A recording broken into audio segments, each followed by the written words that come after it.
Hello అండి, అందరూ ఎలా ఉన్నారు? మనం ఇప్పుడు రాజ్మా కర్రీని ఎలా తయారు చేసుకుందామో చూద్దాము. నేను ముందుగానే నైట్ రాజ్మాని నానబెట్టానండి వాటర్ పోసి. అవి మార్నింగ్ కల్లా మంచిగా నానిపోయాయి. నానిపోయిన తర్వాత అవి కుక్కర్లో వేసి వాటర్ పోసి ఉప్పు, పసుపు వేసి ఒక 5 విజిల్స్ వచ్చేంత వరకు ఉడకనివ్వండి.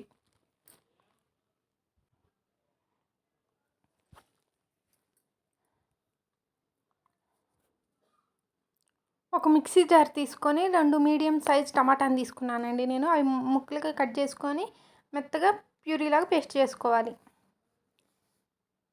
ఒక ప్యాన్ తీసుకొని అందులో ఆయిల్ పోసి బిర్యానీ ఆకు, ఒక 3 లవంగాలు, కొంచెం జీరా వేసి ఫ్రై చేసుకోండి.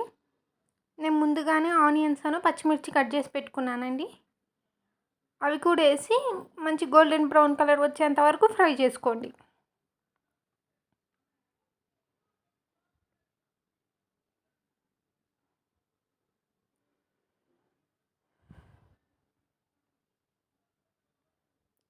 ఇలా గోల్డెన్ బ్రౌన్ కలర్ వచ్చిన తర్వాత అల్లం వెల్లుల్లి పేస్ట్ వేసుకొని అల్లం వెల్లుల్లి పేస్ట్ పచ్చివాసన పోయేంత వరకు ఫ్రై చేసుకోండి.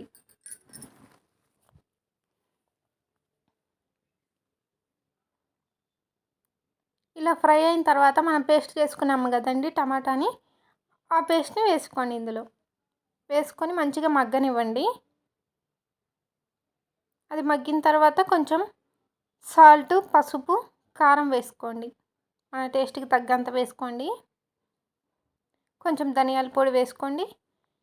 గరం మసాలా కూడా మీ ఇష్టం అండి, వేసుకుంటే వేసుకోండి.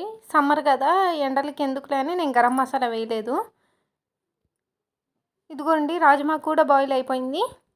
ఇది ఇలా నొక్కితే మెత్తగా ఉండాలండి, అప్పుడే కర్రీ టేస్ట్గా ఉంటుంది.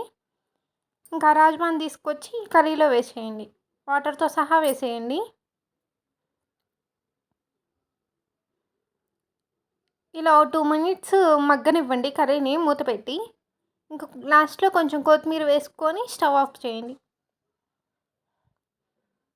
అంతేనండి, రాజ్మా కర్రీ రెడీ.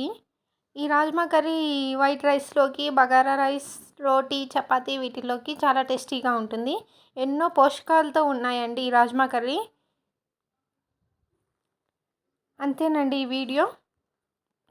నా వీడియోస్ కనుక మీకు నచ్చినట్లయితే like, share and subscribe to my channel.